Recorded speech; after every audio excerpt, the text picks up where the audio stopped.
Okay, Zach, the obvious. Did you call bank? I'm the best shooter in the country, so I'm going to leave it at that.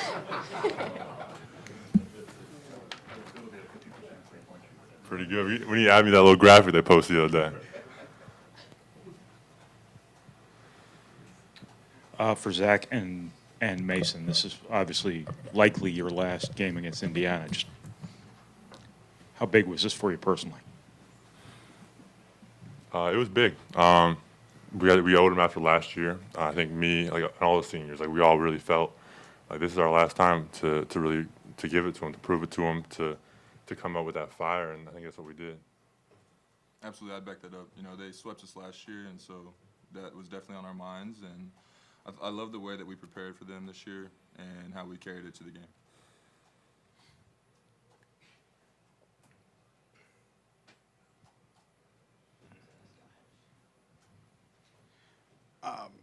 Another game where the defense early wasn't quite as tight as the rest of the way. First few possessions, struggle. What were you guys able to do the next 35 minutes of the game to tighten that up? I think kind of just coming out, we let them get a lot of easy shots. Like they got some back cut layups. I think they got some offensive rebounding. It was stuff that we could really fix and stuff that we didn't want to let them get, and we kind of fixed it. Braden, I know you've talked about this a lot this year, but just being more aggressive when Zach dives or, that pick and roll game, how deadly has that been for defenses where they've got to pick now? Are we going to guard you? And it seems like it's basically pick your poison, and both options are a pretty good option. Yeah, for sure. I think it starts off with the confidence from the players and the coaches they have in me, and just for me to just make the right play. And if it's me, it's me. If it's not, I'm going to find somebody. And whether that's finding Z or finding the shooters, that's just my job on the court. So. What was it about the way they were guarding ball screens that kind of activated your scoring there in the first half? To be honest, I couldn't tell you. I was honestly really surprised how I got to the rim a couple times just with no defense, to be honest. And it just felt really weird to me. But, you just take what they give you.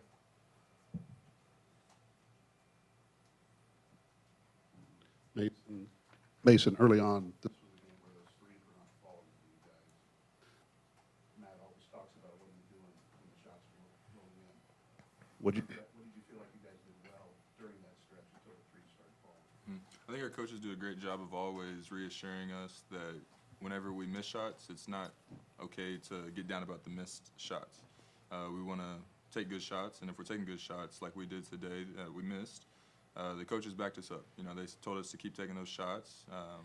And whenever you have a coach like that, it just gives you confidence, helps you play throughout your mistakes and carry on into the game. And we ended up shooting well, I'm pretty sure.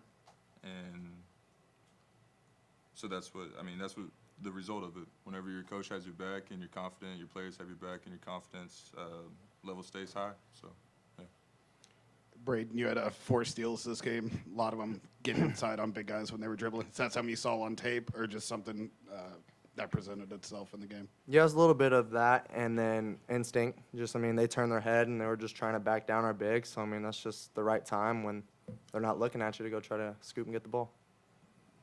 Braden and Mason, I know you see Zach shoot threes all the time, but to see one go down in a game for him, kind of what's that mean for you guys to see it happen? Yeah, well, I passed it, so I was I'm good with it. So he told me the timeout before, or when we were out before, and he was like, "Hey, hit me on the pop," and I kind of just giggled. I was like, "Dude, we're only up 20. What are you doing?" And hey, it worked. So I always tell them, if you're going to shoot it with confidence.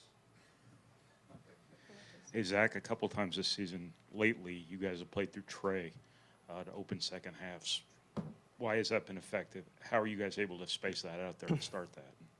I think it's a lot of times just kind of how the game flows. I think kind of coming out in the second half there, Trey just ended up being the right option. And then he got 2 good looks, and then we started trying to play through him because he had a good rhythm. But we're a very deep team. We'll just take what you give us. There's a lot of good options on offense.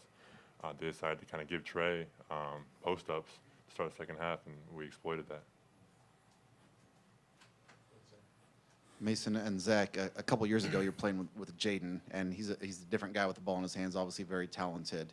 What's the difference playing with a guard like Braden, who maybe doesn't have that kind of athleticism, but sees the game so well and kind of has that IQ? Well, I think Braden does have a really, like, people count out his athleticism a lot. I think he's a really good athlete. He's just short. But he's a really, really good athlete. But they just play differently. I mean, Jaden was really looking for his shot. Braden was kind of looking to really spread the ball around. So it's just different players. Kind of have to figure out how to integrate my game with them and play off them. I mean, personally, I think I'm the right height. You know, I mean, just when you play with people that are 7'4", 6'10", I mean, of course, I'm gonna look small. So I mean, it's whatever. I mean, it's whatever. Mason, can you talk about this kind of the difference playing with Jaden and Braden? Yeah, I mean, again, the athleticism part is obviously what people want to talk about, but it's how you play the game. I think Jaden was raw early on. Everybody saw that, but he developed to coaches. He listened to the coaches, and he developed into a really great player. Same with Braden. You know, I think he came in already knowing how to play the game, but with PJ, you know, always in his ear, I think Braden's came a long way. It's really little things. You know, it's not the big things that make a player great. It's the really small things that we see him do in practice every single day, in games, and but the thing that they both have is the confidence level. Jaden was a really confident athlete, really confident player, really confident person, and I'd say the same about Braden. You know, he knows how to win, he knows how to play, he knows how to get his players going, and he runs the game. Everybody sees it every single game, and I'm proud of what he has become. Both of them, really. Jaden's doing great too. Let's go 2 more, please. Hey, Zach, or any of you guys, who's in charge of the free throw chicken? I couldn't tell you. I'm definitely gonna go get some though. Last one. Go ahead. This is for Zach. Congratulations on the 3. Do you have the ball? Like the game ball, I'm gonna look for it. Thank you, guys. Thank you. Thank you.